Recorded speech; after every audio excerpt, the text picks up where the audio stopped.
untuk kita bisa memasuki sesuatu yang baru yang Tuhan mau bawa kita. Tuhan mau bawa kita untuk mengalami sesuatu outside the box. Berarti bukan hal yang biasa, tetapi hal-hal yang luar biasa. Nah, untuk itu tadi seperti dia sudah katakan, kita perlu mengalami transformasi. Kita perlu mengalami transformasi, itulah sebabnya tahun 2014 kita sebut the year of transformation. The year of transformation. Nah, saya sekarang di sini untuk menerangkan apa itu transformasi, supaya pada waktu hari minggu pertama ini kita sudah bisa melihat apa yang akan terjadi di dalam tahun ini. Bagaimana transformasi itu akan kita alami. Sebab itu mari kita baca sama-sama dari Roma pasal yang ke-12, ayat yang saudara-saudara semua mungkin sudah hafal. Roma pasal 12 ayat 1 dan 2. Tadi juga dinyanyikan, tadi juga dikatakan oleh Billy untuk kita membawa diri kita, memberikan diri kita sebagai persembahan yang hidup. Dikatakan di dalam Roma pasal yang ke-12 ayat yang pertama, dikatakan, karena itu saudara-saudara, demi kemurahan Allah, aku menasihatkan kamu supaya kamu mempersembahkan tubuhmu sebagai persembahan yang hidup, yang kudus dan yang berkenan kepada Allah. Itu adalah ibadahmu yang sejati. Pertama-tama yang harus kita lakukan untuk kita bisa memasuki tahun yang baru ini dan ditransform, mengalami transformasi, kita harus mau menyerahkan diri kita, memberikan tubuh kita sebagai persembahan yang hidup di hadapan Allah. Karena ini adalah ibadah kita yang sejati. Kita semua datang ke tempat ini adalah untuk beribadah kepada Tuhan. Dan ibadah yang sejati adalah, kata firman ini adalah, kalau kita memberikan tubuh kita sebagai persembahan yang hidup. Berarti kita mau mempersembahkan tubuh kita. Yes Lord, saya mau. Engkau mau bawa saya kemana, saya mau. Engkau mau lakukan apa di dalam hidup saya mau Tuhan. Saya mempersembahkan hidup saya sebagai persembahan yang hidup. Dan untuk kita bisa mempersembahkan tubuh kita sebagai persembahan yang hidup itu, di ayat 2 dikatakan, janganlah kamu menjadi serupa dengan dunia ini, tetapi berubahlah oleh pembaharuan budimu, sehingga kamu dapat membedakan manakah kehendak Allah, apa yang baik, yang berkenan kepada Allah, dan yang sempurna. Untuk kita bisa memberikan tubuh kita sebagai persembahan yang hidup di hadapan Tuhan, memberikan segala-galanya yang ada pada kita kepada Tuhan sebagai suatu persembahan, maka hal yang harus kita lakukan adalah pertama, jangan kita mengikuti dunia ini. Do not let the world squeeze you into its mold. Jangan kita mengikuti dunia ini, jangan kita mengikuti arus dunia ini, jangan kita menjadi serupa dengan dunia ini. Tetapi dikatakan, berubahlah oleh pembaharuan budimu. Di dalam bahasa Inggrisnya, but be transformed by the renewing of your mind. Tetapi kita mau dirubahkan, kita mau ditransform pikiran kita. Ini saudara-saudara, untuk kita bisa mempersembahkan tubuh kita sebagai persembahan yang hidup. Kalau kita masih mau mengikuti dunia ini, kalau kita masih mau mengikuti apa yang dunia ini tawarkan kepada kita, kita tidak akan pernah bisa mempersembahkan tubuh kita sebagai persembahan yang hidup. Nah, untuk kita tidak mengikuti dunia ini, Tuhan berkata, be ye transform. Supaya kita mau ditransform, pikiran kita mau diperbaharui, mau ditransform. Nah, sebab itulah tahun ini kita mau memasuki the year of transformation. Tahun di mana kita mau diubahkan oleh Tuhan. The year of transformation. Pikiran kita mau dirubahkan. Sebab itu saudara, karena saya justru menerangkan mengenai transformasi, maka saya mencari dan mau mempelajari apa itu transformasi. Nah, sebagaimana saudara sering kali mendengar, sudah disebut berkali-kali di sini di pulpit ini, bahwa transformation yang disebut dengan transformation di dalam bahasa Inggris, di dalam bahasa Greek-nya adalah metamorphosis. Metamorphosis. Kita tahu bahwa metamorphosis adalah proses perubahan dari ulat menjadi kupu-kupu. Dan ada juga insek-insek yang lain yang mengalami metamorfosis. Tapi yang paling kita ketahui, yang mungkin kita pelajari pada waktu kita kecil adalah perubahan dari ulat, caterpillar, menjadi kupu-kupu. Nah saudara, saya percaya kalau Tuhan mau mengajar kita untuk mau ditransform, mau mengalami metamorfosis di dalam hidup kita, maka kita harus belajar. Apa sih proses metamorfosis itu apa? Saudara, saya cari, saya pelajari selama beberapa minggu ini mengenai the process of metamorphosis supaya kita semua bisa belajar. Inilah yang akan kita alami di dalam tahun ini. Saudara, kalau saudara melihat, di dalam pada waktu saudara melihat kupu-kupu. Kupu-kupu ini pertama-tama akan bertelur. Nah, saudara, kalau kupu-kupu bertelur, saudara akan melihat kupu-kupu itu bertelur di bawah daun. Telurnya terletak di bawah daun. Ini adalah hikmat yang Tuhan berikan kepada kupu-kupu. Kupu-kupu tidak bertelur di atas daun, tetapi di bawah daun. Supaya telur itu terlindung dari hujan, terlindung dari mungkin binatang-binatang yang bisa memakan telur itu. Telur itu ada di bawah daun. Ini daun ini kebalik, ada di bawah daun. Benar, daunnya terbalik kan? Itu bawahnya daun. Nah, telur itu kelihatannya seperti itu. Yang saya banyak lihat kalau saudara perhatikan, di daun itu, telur itu enggak bundar seperti itu, pipih kelihatannya. Pipih nempel di daun. Nah, saudara lihat, telur ini besarnya, saudara, hanya sebesar kepala jarum. Saudara tahu jarum yang saudara pakai buat jahit? Kan ada jarum yang ada kepalanya. Yang saya sebutnya jarum pentul, enggak tahu saudara sebutnya apa. Nah, itu jarum itu ada kepalanya. Telur daripada kupu-kupu hanya sebesar kepala jarum. Kecil sekali. Tetapi saudara-saudara tahukah? Di dalam telur yang sekecil itu ada DNA-nya kupu-kupu. Telur yang hanya sekecil setitik itu mempunyai DNA kupu-kupu. Yang akan bisa menjadi kupu-kupu yang mempunyai sayap yang beautiful, yang lebar, yang besar, yang akan bisa terbang. Dari satu titik telur. Nah saudara, mari kita lihat diri kita. Kalau saudara melihat diri saudara masing-masing, kita seringkali berkata, saya sih nggak bisa apa-apa. Kita disuruh bersaksi, enggak bisa, saya enggak bisa, ini enggak bisa, itu enggak bisa. Saudara, saya sih enggak bisa lah, jangan saya lah, si Anu saja. Kita selalu melihat diri kita tidak signifikan sama sekali. Tetapi saya mau berikan kepada saudara pengetahuan bahwa tahukah saudara, di dalam diri saudara semua, yang seperti apapun ada fear di dalam saudara, ada kebimbangan, ada ketakutan, ada semuanya. Saudara tahukah? Di dalam diri saudara ada DNA-nya Tuhan. Ada DNA-nya Tuhan sendiri.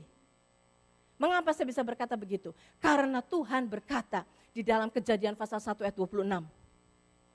Pada waktu Tuhan menciptakan manusia, Allah Bapa, Allah Putra dan Allah Anak berbicara satu dengan yang lain dan berkata, marilah kita menciptakan manusia menurut peta dan teladan kita, according to our image, according to our likeness. Kita dibuat berdasarkan DNA-nya Tuhan. Kita dibuat seperti Tuhan, saudara-saudara. Nah itu, kalau kita melihat, kenapa kita sekarang seperti ini? Ya nanti kalau kita lihat, gara-gara kita makan buah pengetahuan. Gara-gara manusia memakan buah pengetahuan, maka hilang itu. The likeness of God itu semua di-overcome oleh the fruit of knowledge. Nah saudara, mari kita lihat, Tuhan sudah menciptakan kita menurut peta dan teladan Allah. Kita mempunyai DNA daripada Tuhan sendiri. Itulah sebabnya Tuhan Yesus berkata, mungkin gak ada ayatnya di sini, kalau saudara mau buka nanti di rumah. Di dalam Yohanes 14 ayat yang ke-12 Tuhan berkata begini, Tuhan Yesus berkata, barang siapa yang percaya kepadaku, kata Tuhan Yesus. Barang siapa yang percaya kepada dia, trust him. Maka apa yang aku lakukan akan kamu lakukan juga. Bahkan hal-hal yang lebih besar daripada ini akan kamu lakukan. Saudara, kalau Tuhan berkata bahwa kita akan melakukan apa yang Tuhan lakukan, berarti kita mempunyai DNA-nya Tuhan. Hanya tinggal kita sekarang keluar daripada segala yang mengurung kita. Keluar saudara dari semua itu. Kalau kita mendengar kata-kata itu, apa yang Tuhan Yesus katakan? Apa yang aku lakukan akan kamu lakukan juga. Barang siapa percaya.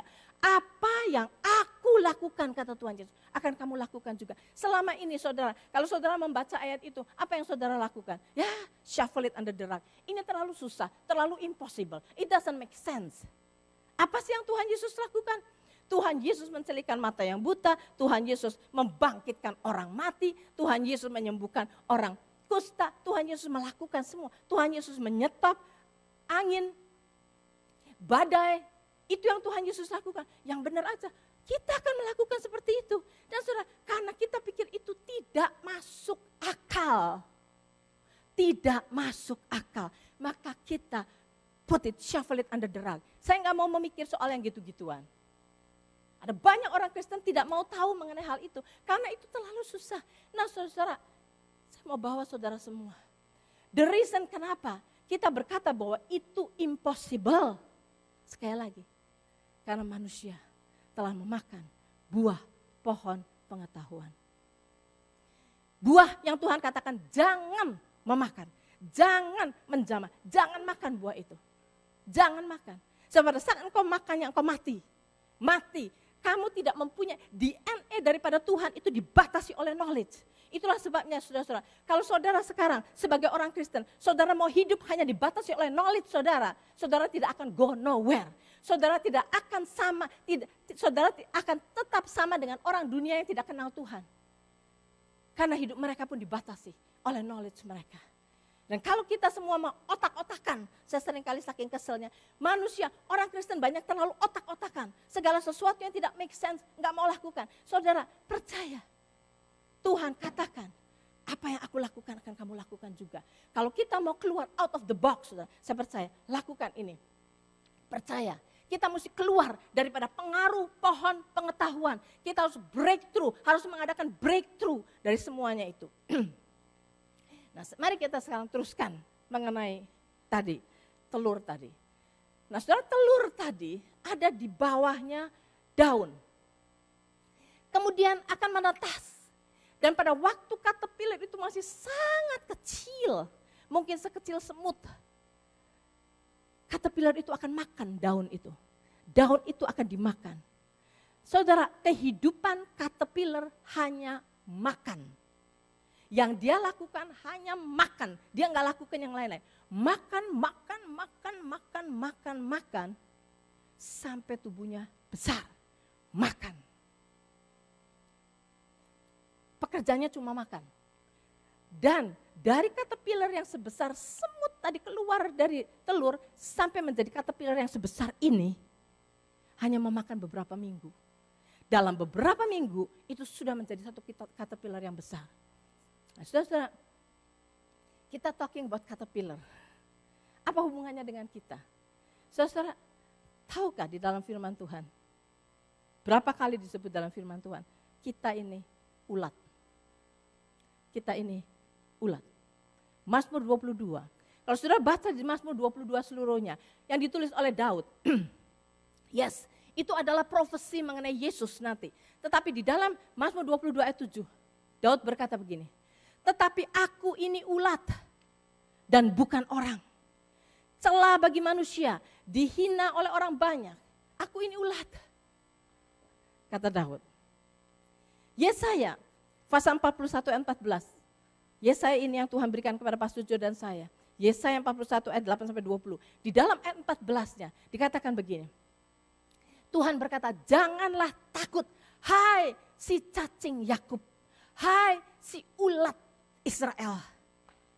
Akulah yang menolong engkau, demikianlah firman Tuhan. Dan yang menebus engkau ialah yang maha kudus Allah Israel. Jangan takut, hai si ulat Israel.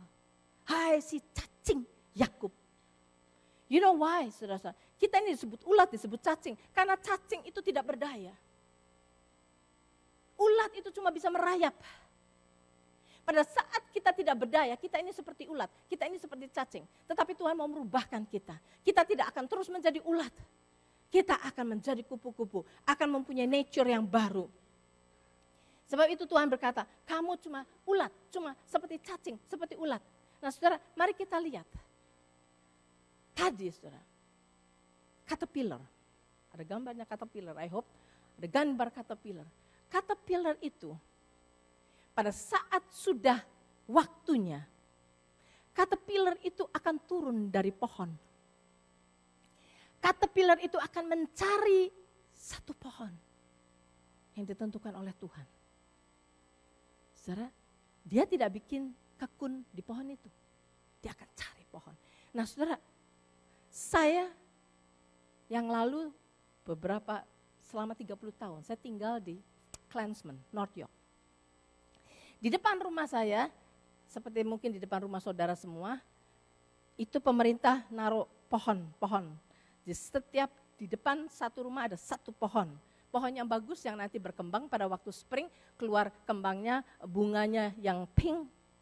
Saya lupa saya nggak pernah tahu nama pohon.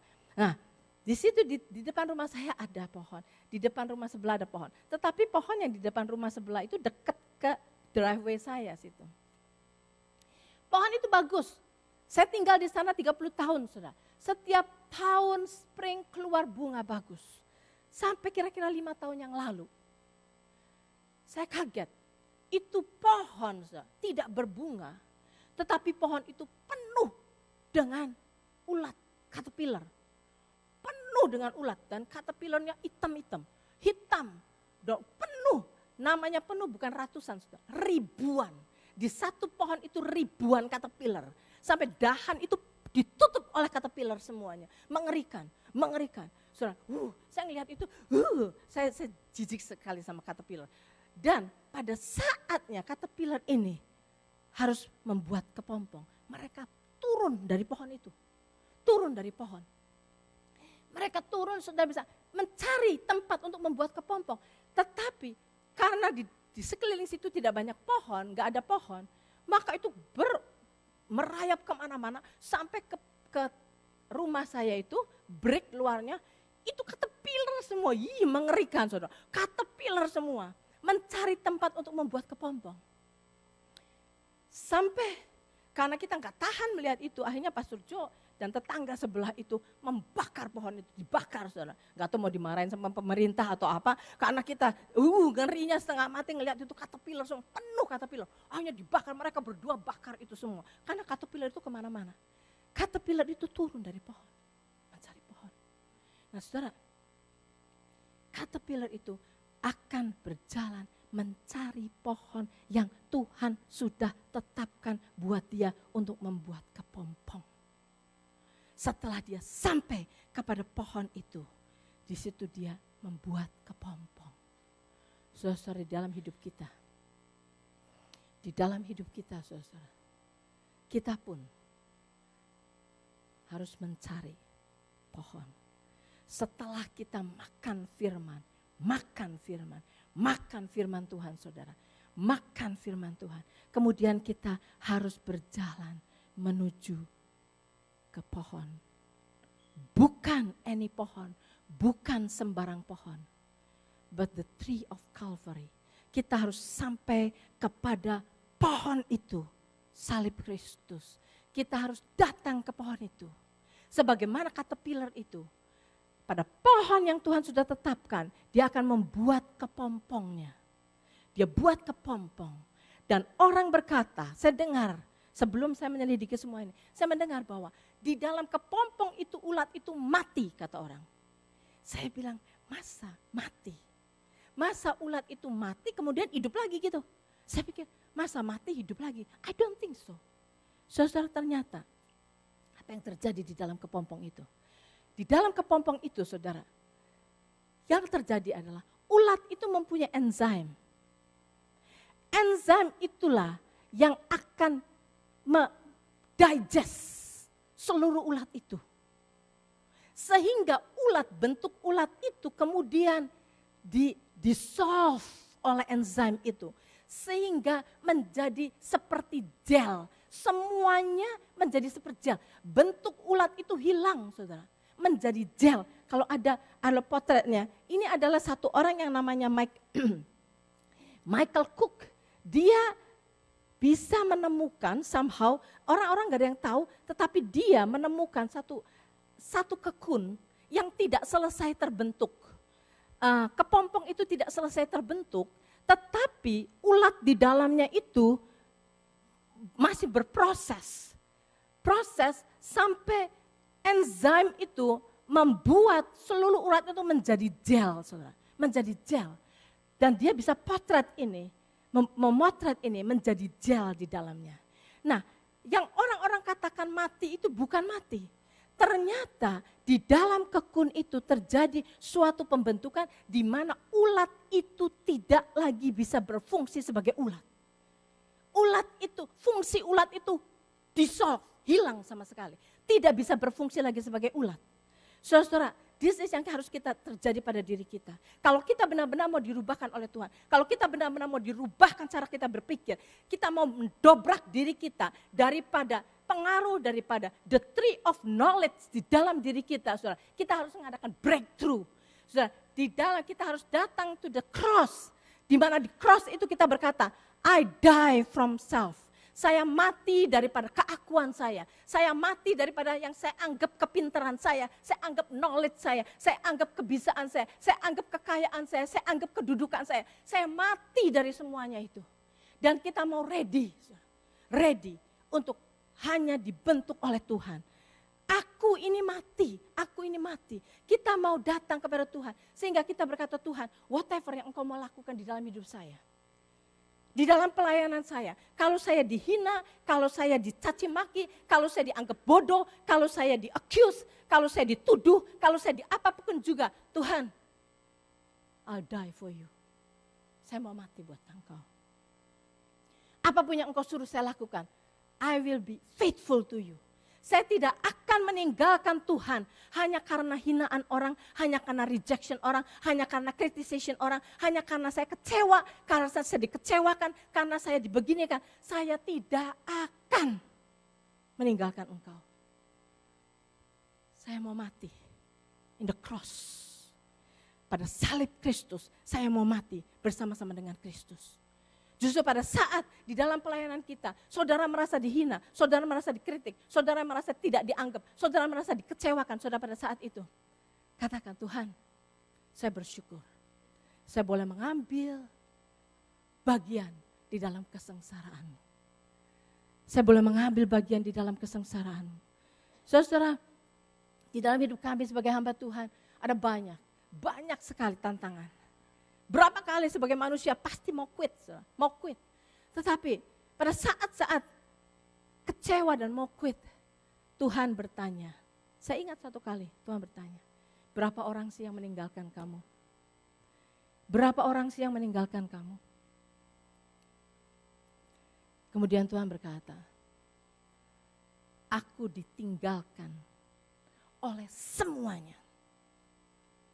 Kata Tuhan, murid-murid Tuhan yang 12, yang makan bersama Yesus, yang tidur bersama Yesus, yang berjalan bersama Yesus selama 3,5 tahun, semua meninggalkan Tuhan.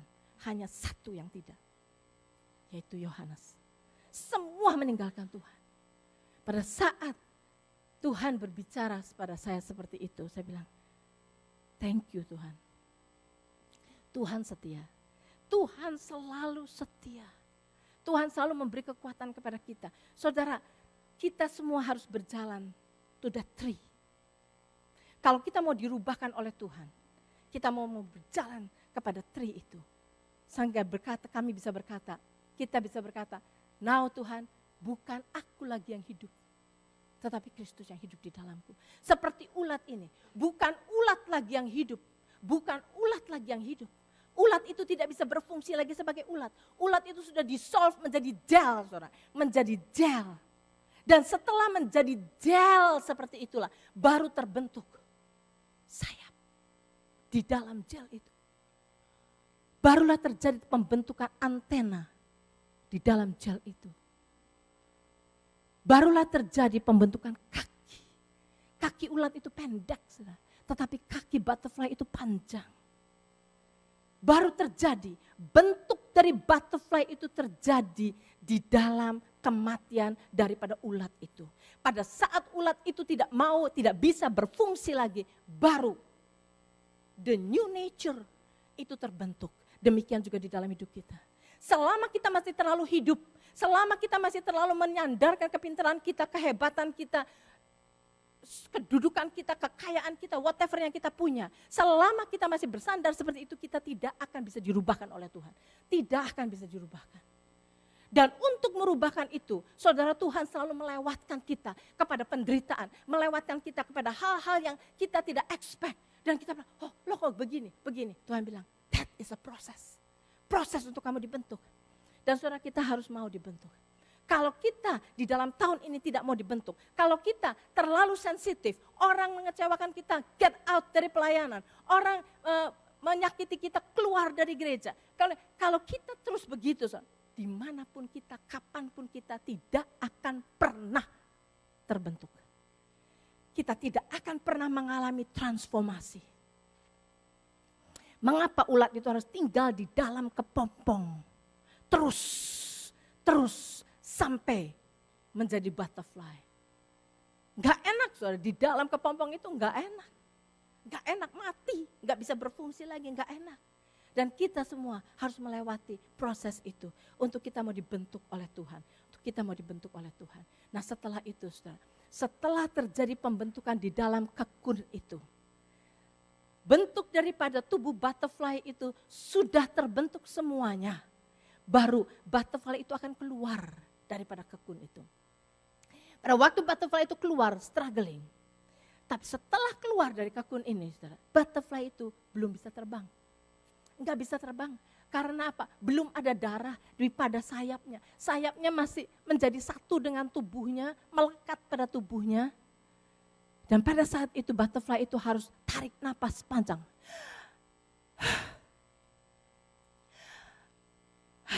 Setiap kali dia tarik nafas panjang, ada sebagian darah yang memasuki sayap itu.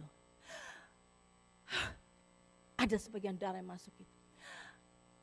Ada sebagian. Sehingga butterfly ini, sayap butterfly itu bisa direntangkan. Saudara, demikian juga dengan kita. Sadari akan the presence of the Holy Spirit. Izinkan the Spirit of God flow dari dalam kita. Setiap orang percaya Roh Kudus ada di dalamnya. Tetapi Roh Kudus tidak akan berfungsi kalau kita tidak mengizinkan dia berfungsi di dalam hidup kita. Dan kita harus ajaki Roh Kudus untuk bersama-sama dengan kita. Setelah kupu-kupu itu bisa merentangkan sayapnya, masih belum bisa terbang. Sampai karena sayap kupu-kupu itu basah oleh gel tadi.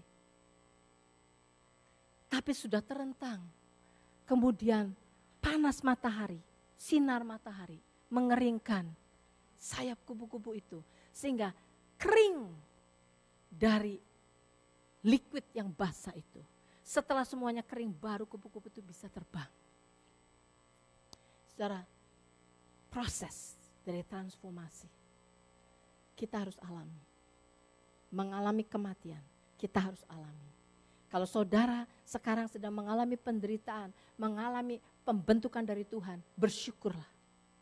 Sebentar lagi saudara, the new nature itu akan terbentuk di dalam hidup saudara. Karena justru di dalam penderitaan itulah kita tidak lagi bersandar kepada kebisaan kita. Tidak lagi bersandar kepada kepintaran kita. Tidak lagi bersandar kepada semuanya itu. Kita hanya bersandar kepada Tuhan.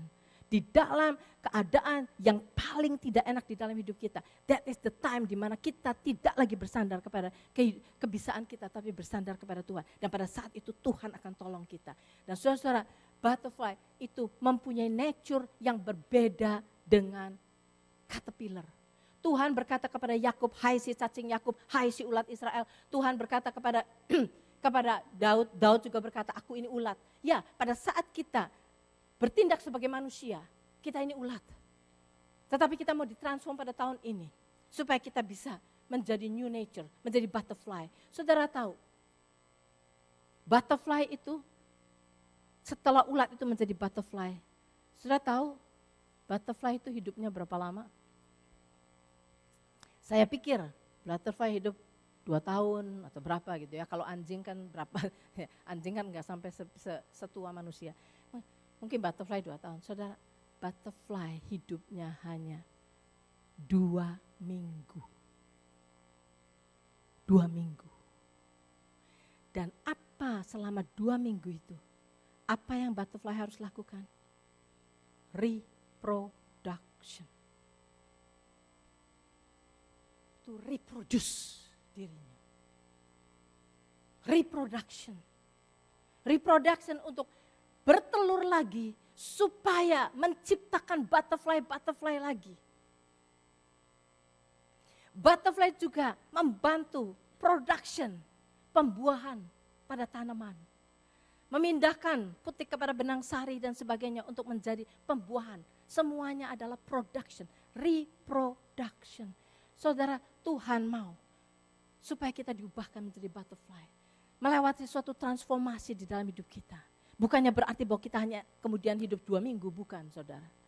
Tetapi setelah kita diubahkan, kita disuruh memuridkan, menjadikan orang-orang seperti kita yang sudah dirubahkan. Sebab itu kita harus melewati perubahan dahulu, melewati transformasi dulu. Kalau kita sendiri tidak pernah melewati transformasi itu, saudara, bagaimana orang-orang lain bisa ditransform. Sebab itu biar kita semua sekarang ini ready. Saudara melihat, semua orang-orang yang mau dipakai oleh Tuhan, saudara, semua harus melewati kematian. Saudara lihat Musa anak putri Firaun yang hebat luar biasa, pendidikannya tinggi dari negara yang paling hebat pada zaman itu. Semuanya, boleh punya kedudukan yang tinggi, educationnya sangat tinggi, semuanya tinggi. Dan dia pikir dengan kehebatannya dia bisa membawa orang Israel keluar dari Mesir. Saudara, dia pikir dia bisa membantu Tuhan dengan kehebatannya. Saudara, semua manusia, semua PhD, semua saudara siapapun juga yang merasa hebat dan saudara bisa melakukan, saudara tidak akan mampu melakukannya. Justru Musa pada saat dia merasa hebat, dia gagal. Apa yang harus terjadi pada Musa? Musa harus dimatikan, saudara. Selama 40 tahun di padang rumput menggembalakan domba. Sehingga semua education Mesir yang luar biasa, semua kekayaan Mesir, kedudukan Mesir, semua harus dipapas dari Musa. Papas habis. Musa harus boleh dibilang mati daripada kehidupannya. Mati daripada siapa dia adanya. Mati. Dan untuk mematikan Musa, karena mungkin dia hebatnya luar biasa, memerlukan waktu 40 tahun, harus dikikis habis semuanya. Kehebatannya, semua harus dikikis habis. Dan setelah semuanya dikikis habis, sampai Musa merasa tidak berdaya sama sekali. Tuhan berkata, Musa, aku akan pakai engkau. Musa bilang, enggak Tuhan, ngomong aja enggak bisa Tuhan. Aku pilih engkau. Katakan di dalam Roma, pasal yang pertama, pasal kedua. Justru yang bodoh yang dipilih oleh Tuhan. Saudara bisa pilih orang yang hebat, yang punya pendidikan yang tinggi, segala macam. Sebelum orang itu mengalami brokenness di dalam hidupnya, saudara. Nothing. Hanya orang yang sudah mengalami pembentukan Tuhan, baru bisa dipakai Tuhan. Tetapi orang yang belum mengalami pembentukan dari Tuhan, belum pernah mengalami mati seperti Musa, gak bisa dipakai Tuhan. Saudara lihat, mungkin bisa hebat buat sementara, mungkin bisa kelihatannya hebat buat sementara. Tapi bukan hebat yang Tuhan mau. Nah saudara, kita lihat Yusuf, anak yang paling hebat, yang paling dimanja, yang mempunyai jubah yang luar biasa, hebatnya, nomor 1 di rumahnya, yang dispoil. Saudara, mungkin dia pikir dia bisa lakukan segala apa. Pada saat itu, Tuhan mau pakai Yusuf harus dilutsuti dari jubahnya paling bagus, dia harus dipakai pakaian dalam, dimasukkan ke dalam sumur. Kemudian mesti menjadi budak, dijual sebagai budak. Dia harus menjadi budak Potifar. Dia di situ, belum cukup sampai di situ. Dia boleh-boleh dikikis habis daripada kehebatannya, kebanggaannya. Dan kemudian dia harus masuk ke dalam penjara, tempat yang paling rendah. Dari penjara itu, setelah dia boleh dibilang mati segala-galanya, baru Tuhan comot ambil. Tuhan jadikan dia raja. Rasul Paulus, dari kehebatannya mungkin sebagai PhD di dalam education dia, sebagai anggota Sanhedrin, sebagai orang Farisi, orang yang punya kedudukan yang sangat tinggi, yang dihormati dan sebagainya. harus mati, bang, sampai ke bawah. Harus mati dahulu, saudara.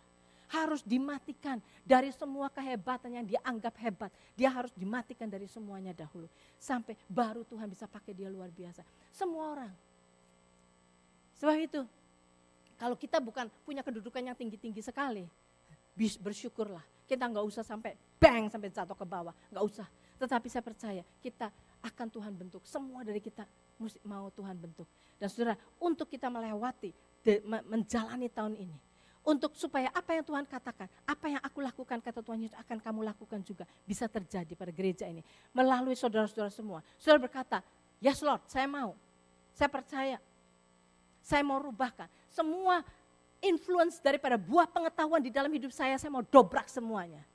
Saya mau agar DNA daripada Tuhan mulai bekerja di dalam hidup saya. Supaya saya bisa menjadi orang yang Tuhan inginkan saya menjadi. Melakukan hal-hal yang luar biasa. Kalau kita sebagai orang Kristen, saudara, kehidupan kita sama dengan orang dunia. Apa? Siapa yang mau mengikuti kita? Siapa yang mau datang kepada kita? Siapa yang mau berkata, I want to be like you? Apa sih bedanya kita dengan mereka? Tetapi kalau kita melakukan apa yang Tuhan mau lakukan, maka kita akan melihat hal-hal yang luar biasa yang Tuhan mau lakukan di dalam hidup kita dan melalui kita. Biar tahun ini kita tahu bahwa Tuhan sedang mengadakan transformasi dan kita ready. Saudara-saudara, mari kita nyanyikan satu lagu.